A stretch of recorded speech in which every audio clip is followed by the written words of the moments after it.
தைப்பூசத்தில் எனக்கு நடந்த அற்புதம் என்னென்னா, அன்றைக்கி காலைல எழுந்திரிச்சி எல்லா வேலையும் முடிச்சுட்டு முருகருக்கு அபிஷேகம் பண்ணிட்டு சாப்பாடு படையல் எல்லாம் போட்டு முடிச்சுட்டு எல்லோரும் சேர்ந்து குலதெய்வ கோயிலுக்கு போகலாம் அப்படின்னு முடிவு பண்ணிட்டாங்க. எனக்கு என்னென்னா முருகர் கோயில் போகணும், இல்லாட்டி வாராகி அம்மன் கோயிலுக்கு போகணும். ரெண்டும் தான் என்னோட ரொம்ப ஆசை. ஆனால் சரி வீட்டில் எல்லோரும் குலதெய்வ கோயிலுக்கு போகணுன்னு சொன்னோடனே சரி நம்ம சொன்னால் என்ன பண்ணுறது கேட்க மாட்டாங்க. சரி நம்மளும் சேர்ந்து குலதெய்வ கோயிலுக்கு போகணும். குலதெய்வ கோயிலுக்கும் போயாச்சு. ஆனால் அதில் என்னென்ன அன்றைக்கி வீட்டில் சரியான சண்டை.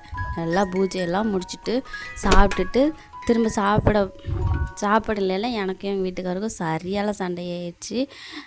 கோவத்தில் தான் நாங்கள் குலதெய்வ கோயிலுக்கு போயிட்டு சாமியெல்லாம் கும்பிட்டுட்டு திரும்ப ரிட்டன் வரல. எங்கள் அத்தை எங்கள் ஊர்கிட்டயே சிவன், முருகர், வாராகி அம்மன் இப்படி எல்லா சாமியும் இருக்கிற ஒரு கோயில் இருக்குது.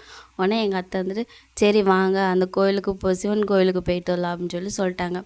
சரின்ட்டு நானும் போயிட்டு அங்கே போய் பார்த்தா முருகன் வீட்டில் சண்டையும் கிளப்பி விட்டுட்டு அங்கே போய் அவரை பார்க்கறதுக்கும் வர வச்சு என்னோடய ஆசை என்ன, வாராகி அம்மனையும் முருகரையும் பார்க்கறது தான் என்னோடய ஆசை தைப்பூசத்தன்னைக்கு.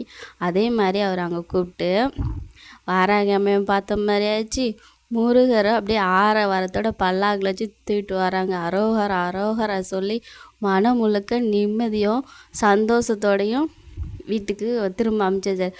கோவத்தோடு போனேன், ஆனால் வரையில் சந்தோஷமாக வீட்டுக்கு வந்தேன். முருகர் என்ன சண்டையும் போட வச்சிட்டாரு, காலையில் சண்டை போட வச்சார், சாயங்காலமாக சமாதானம் படுத்திட்டார். இதுதான் நம்ம முருகருங்கிறது.